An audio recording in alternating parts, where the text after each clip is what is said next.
Wolverine weapon x के last episode के अंदर हमने देखा था कि वुल्वरीन जो है एक खतरनाक किस्म के पागल खाने के अंदर मौजूद है, जहां पे एक डॉक्टर रॉटवेल मौजूद है जो कि इंसानों के दिमाग निकाल के एक अजीब व गरीब साइकिक मशीन बना रहा है। और हम देखते हैं कि इसी बीच लोगन को जो है अपनी सारी की सारी याददाश्त याद आ जाती है और वो एक दिमाग के जरिए टेलीपैथी के लिए गार्नर को एक मैसेज भेजता है और गार्नर को पता चल जाता है कि लोगन किसी बहुत बड़ी मुश्किल के अंदर फंसा हुआ है। और वहीं पर अगली बार हम देखते हैं कि डॉक्टर रॉटवेल जो होता है उसको लोगन के बारे में सारी की सारी बातें पता चल जाती हैं कि वो कौन है, वो क्या है और वो क्या क्या कर सकता है। तो अब आगे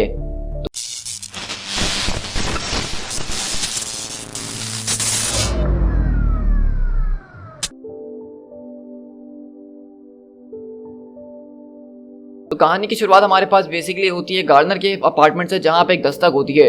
तो वहीं पे वो कहती है कि तुम्हें कोई आइडिया कि इस वक्त टाइम क्या हो रहा है, आखिरकार तुम कौन हो? ओ लोगन, ओ माय गॉड लोगन, क्या तुम ठीक हो? यहाँ पे क्या कर रहे हो लोगन, तुम क्या क्यों नहीं रहे?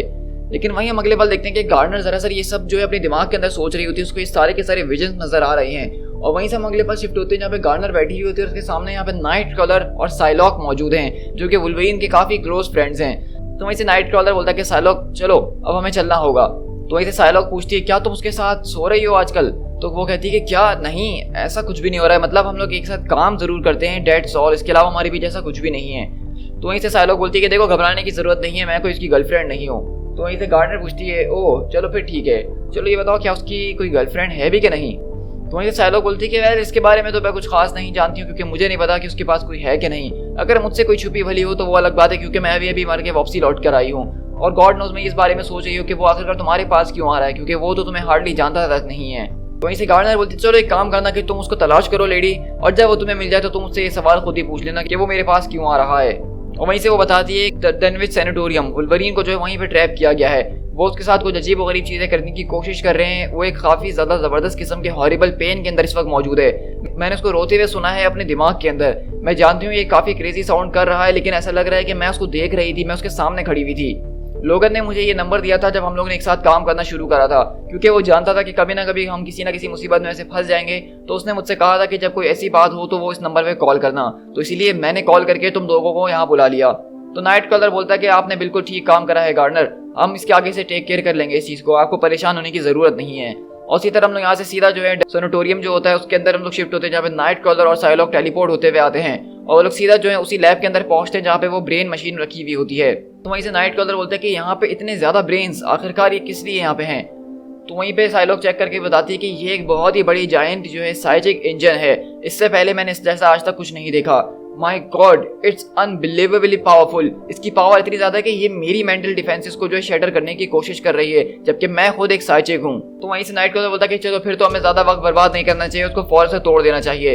लेकिन वहीं से साइलॉक बोलते हैं कि नाइट कॉलर ऐसा करने के बारे में सोचना भी नहीं, तुम इसको जो इतनी आसानी से स्मैश नहीं कर सकते हो, ये जो है एक बहुत ही बड़ा साइकिक बॉम्ब की तरह है जो कि फटने का इंतजार कर रहा है और अगर हमने इसके बीच में कुछ भी छेड़छाड़ करने की कोशिश करी तो उसके जरिए खतरनाक किस्म की जो है साइकिक वेव फैलेगी जो कि आगे जो है 9 मील के रेडियस तक फैल जाएगी और इसके बीच जो कोई भी शख्स मौजूद होगा उसका दिमाग मुकम्मल तौर पर बर्बाद हो जाएगा और वो एक तरह का पागल हो जाएगा। इसको रोकने का सिर्फ एक ही तरीका है कि मुझे इसको बहुत केयरफुली जो है डिफ्यूज करना होगा एक दूसरे बॉम्ब की तरह। और इसी तरह हम देखते हैं कि बेसिकली वहाँ पे साइलॉक जो होती है उसने हमें बताया कि ये चीज़ जो कितनी ज़्यादा खतरनाक है और अब वो जो इसको डिफ्यूज करने में लग जाती है। तो वहीं से नाइट क्रॉलर बोलता है कि एक जायंट क्रेजी बॉम्ब जिसके अंदर जो है ह्यूमन ब्रेन्स शामिल हैं, आखिरकार तुमने इस बार अपने आप को किस चीज़ के अंदर फंसा लिया है लोगन। और इसी तरह हम यहाँ से शिफ्ट होते हैं उन सारे के सारे लोगों के पास जो कि इस वक्त इस सैनिटोरियम के अंदर आए होते हैं जो कि उसी गैंगस्टर्स के पार्टनर्स होते हैं। लेकिन यहीं पे हम देखते हैं कि यहाँ पे डॉक्टर रॉटवेल ने सारे के सारे पेशेंट्स को आज़ाद छोड़ दिया जो कि इन सबको बहुत बुरे तरीके से मार रहे होते हैं। और वहीं से लोगन हमें बताता है कि मेरा नाम लोगन है, मैं इस बारे में जानता हूँ लेकिन मैं ये नहीं जानता हूँ कि अब मैं आगे क्या करूँ। मुझे ऐसा महसूस हो रहा है कि मुझे कुछ ना कुछ तो ज़रूर करना चाहिए और मुझे किसी ना किसी की जान लेनी चाहिए। मैं हमेशा से ऐसा ही करता हूँ लेकिन मुझे किसकी लेनी है?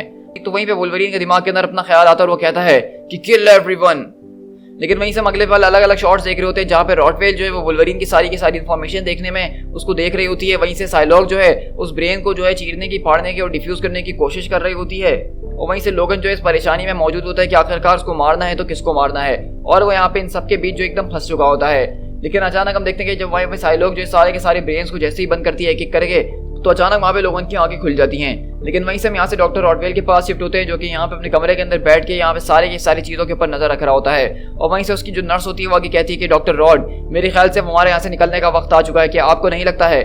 वहीं से डॉक्टर रॉड बोलता है कि वेल ये काफी ज्यादा शर्मिंदगी की बात होगी कि हम लोग इस तरह के मूवमेंट पे यहाँ से चले जाएं। ओ वेल इतनी भी ज्यादा बुरी बात नहीं हो सकती है, क्योंकि दुनिया में तो वैसे बहुत ज्यादा लोग हैं जिनके पास बहुत से दिमाग मौजूद हैं, हम वो सब दोबारा ही जमा कर सकते हैं।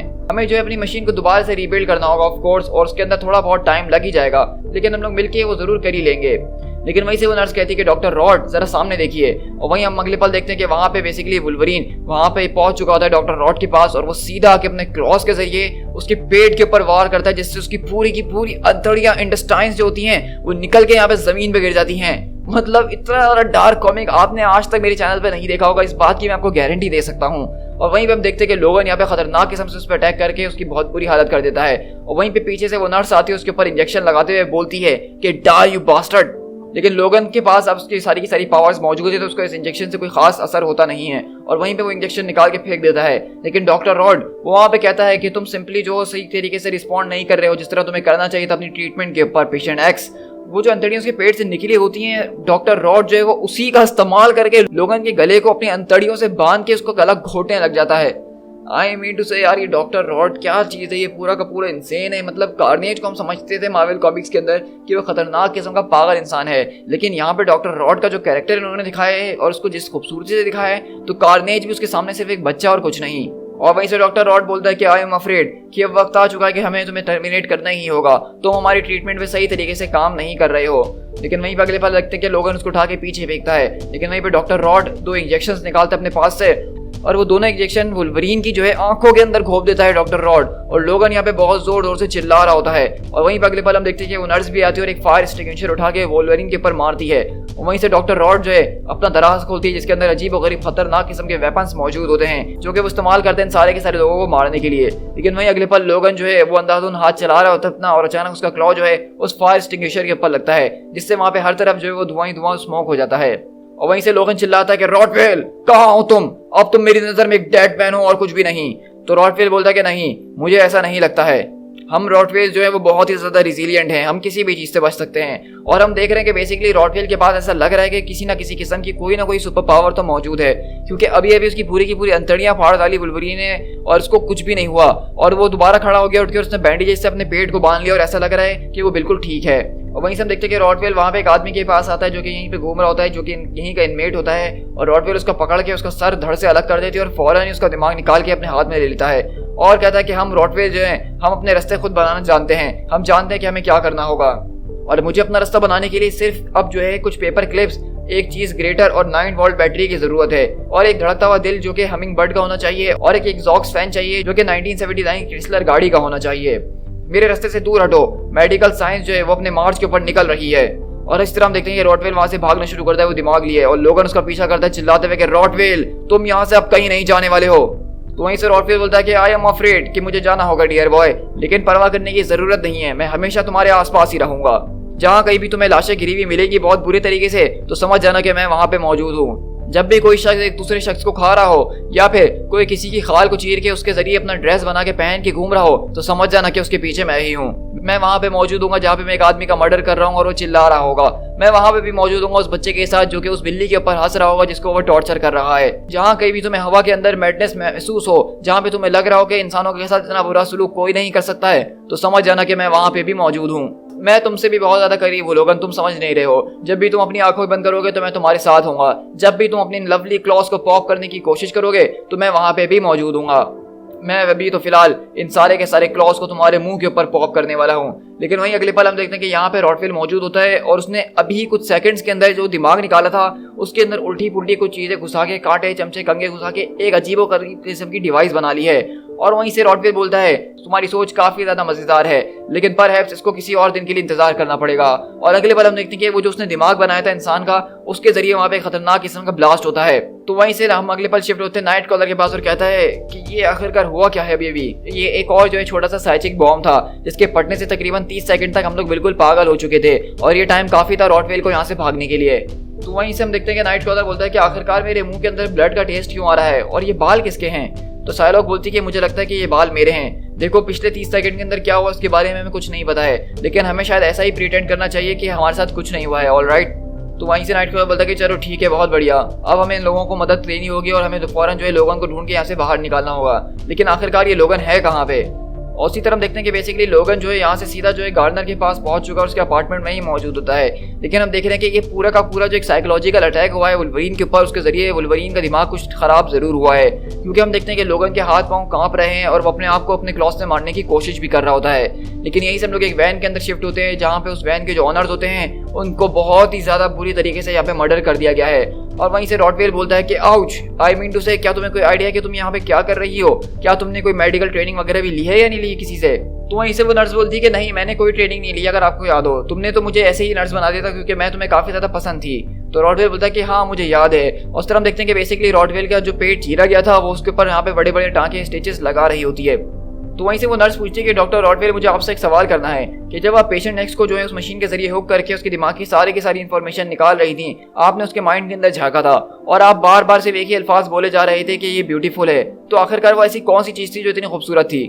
तो वहीं से रॉटवेल बताता है कि हमारा दोस्त पेशेंट एक्स जो है वो कभी टेस्ट सब्जेक्ट हुआ करता था एक प्रोग्राम के लिए जिसका नाम था वेपन एक्स प्रोग्राम, और उसके बीच उसकी लाइफ जो है वो काफी ज्यादा अमेजिंग गुजरी है और उसकी मेमोरीज के अंदर कुछ ऐसी चीजें दबी हुई हैं जिसके बारे में शायद उसको भी नहीं पता है, और उसमें से जो एक पर्टिकुलर चीज थी उसके ऊपर मेरी नजर आ गई। चलो एक काम करता हूँ कि मैं तुम्हें वो दिखा देता हूँ, क्योंकि दिखाना ज्यादा आसान होगा, समझाना काफी मुश्किल होगा। चार्ली, क्या तुम मुझे मेरी फोन बुक दे सकते हो? और अगले बार हम देखते हैं कि वहीं से लोगन के पास एक कॉल आती है और वो कहता है कि हेलो, कौन बात कर रहा है? तो रॉटवेल बोलता है कि लोगन, तुम्हारी आवाज दोबारा से सुन के काफी अच्छा लगा ओल्ड बॉय। तो लोगन बोलता है कि doctor Rod, you son of a bitch, आखिरकार तुम्हें मेरा ये नंबर कहाँ से मिला? तो वो कहता है कि मेलिटा गार्डनर, मुझे उसका नाम बहुत अच्छे तरीके से याद है, तुम बार बार उसी का नाम लिए जा रहे थे अपने दिमाग के अंदर, ऐसा लगता है कि वो काफी हॉट है। मुझे ऐसा ही लगा था कि जब तुम बच के जाओगे तो सबसे पहले शायद उसी से मिलने जाओगे, तो इसीलिए मैंने डायरेक्टली उसको ही कॉल करी। क्या अगर तुम बिजी हो तो मुझे बता दो, मैं तुम्हें दोबारा कॉल कर लेता हूँ थोड़ी देर बाद। तो वहीं से लोगन बोलता है कि मैं तुम्हें ढूंढ के रहूंगा और उसके बाद, लेकिन वहीं से रॉटवेल उसकी बात काटते बोलता है कि अभी इससे पहले कि तुम कुछ और बकवास करना शुरू करो या मुझे ट्रैक करना शुरू करो, यहाँ पे कुछ और चीजें जिसके बारे में मुझे तुमसे बात करनी है। और हम देखते हैं कि अगले पल रॉटवेल जो है वहाँ पे लोगन के कान में बिल्कुल आहिस्ता से कुछ बोलता है जो कि हमें यहाँ पे नहीं दिखाया जा रहा है एज अ रीडर कि उसने आखिरकार क्या बोला है। और वहीं पे हम देखते हैं कि लोगन की आंखें खुली की खुली रह जाती हैं और वहीं पे वो फोन फेंक के उस अपार्टमेंट से बाहर चले जाता है। और हम देखते हैं कि यहाँ पर रॉटवेल जो होता है वो जोर जोर से हंस रहा होता है। लेकिन इसी के हम लोग तकरीबन 45 मिनट्स के बाद शिफ्ट होते हैं, जहाँ पे गार्डनर उठती है और कहती है कि लोगन, क्या तुम ठीक हो? आखिरकार तुम्हारे हाथों के ऊपर इतना खून कहाँ से आया? तुम गए कहाँ थे? तुम्हें मेरी आवाज आ रही है कि नहीं? लेकिन हम देखते हैं कि लोगन अपनी ही दुनिया में गुम हुआ और उसके पूरे हाथों पे खून लगा हुआ है। तो लोगन बोलता है कि नथिंग, मुझे लगता है कि मैं यहाँ पे बहुत देर से खड़ा हुआ हूँ, मुझे कुछ समझ में नहीं आ रहा कि ये सब हो क्या रहा है। तो गार्डनर बोलते हैं कि इट्स ओके, अब सब कुछ ठीक हो जाएगा, तुम बिल्कुल सेफ हो, यहाँ पे डरने की जरूरत नहीं है। और इसी तरह हम देखते हैं कि यहाँ से हम लोग इस अपार्टमेंट के कहीं बाहर शिफ्ट होते हैं गली के अंदर, जहाँ पे हम देख सकते हैं कि वहाँ पे कचरा कुंडी के अंदर किसी की जो है यहाँ पे लाश पड़ी हुई है। यहाँ पे किसी की लाश पड़ी हुई है, एक आदमी की जिसका सर खुला हुआ है, उसके अंदर से दिमाग गायब है और यहाँ पे पीछे लिखा हुआ है द डॉक्टर वॉज देयर। और वहीं से हम देखते हैं कि डॉक्टर रॉटवेल जोर जोर से हंस रहा होता है और कहता है कि द एंड फॉर नाउ। तो यहाँ पे जो है बेसिकली हमें एक और क्लिफ हैंगर एंडिंग दी गई है। तो यहाँ पे आपने देखा कि किस तरह से इसके आखिर में हम देखते हैं कि रॉटवेल वुल्वरीन से कुछ बोलता है, उसके बाद वुल्वरीन गायब हो जाता है। तो मुझे ऐसा लग रहा है कि डॉक्टर रॉटवेल ने वुल्वरीन से कुछ ऐसे वर्ड्स बोले जिसके जरिए उसने उसका माइंड कंट्रोल कर लिया है, क्योंकि रॉटवेल को पता चल गया था कि वेपन एक्स वाले उसका माइंड कंट्रोल करते थे किसी तरीके से। शायद वो जब उसके दिमाग के अंदर झांक रहा था डॉक्टर रॉटवेल, तो उसको वो तरीका मिल गया है और उसने उसी का इस्तेमाल करके वुल्वरीन के जरिए एक आदमी को मरवाया है। तो आपने देखा होगा कि बेसिकली जो हमारी स्टोरी थी पूरी की पूरी इंसेन इन द पेन, ये मेरे हिसाब से one of the best story arc से वुल्वरीन के, जो कि बहुत ही ज़्यादा अंडररेटेड है, जिसके बारे में आज तक किसी से बात करते हुए आपने नहीं सुना होगा।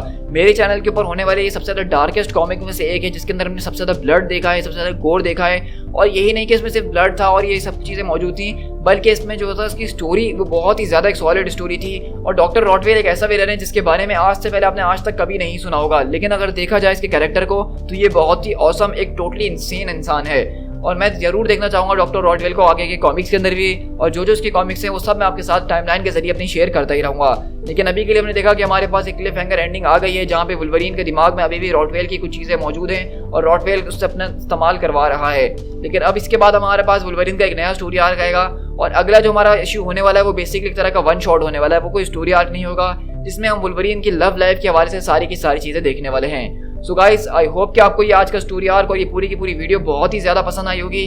मैं चाहता हूँ कि आप इस वीडियो को ज़्यादा से ज़्यादा लाइक कीजिए और अपने दोस्तों के साथ शेयर करना तो बिल्कुल मत भूलिएगा, क्योंकि यूट्यूब के ऊपर इस तरह के स्टोरी आर्क्स देखने को बहुत ही कम मिलते हैं। और आप अपने दोस्तों के साथ शेयर करके उनके साथ भी इस वीडियो को आगे फैलाइए, ताकि इस तरह का औसम कंटेंट मैं आप लोग के साथ शेयर करते रहूँ। साथ ही साथ अगर आप चैनल पर नए हैं और अभी तक चैनल को सब्सक्राइब नहीं करा है, तो मेरी आपसे रिक्वेस्ट है कि आप चैनल को सब्सक्राइब कीजिए इस तरह के औसम कॉमिक्स को चैनल पर एंजॉय करने के लिए, जो कि हम डेली बेसिस पे अपने चैनल पर शेयर कर रहे होते हैं। So guys, this is speed tiger. मिलते हैं किसी और वीडियो के साथ। Till then, thank you so much.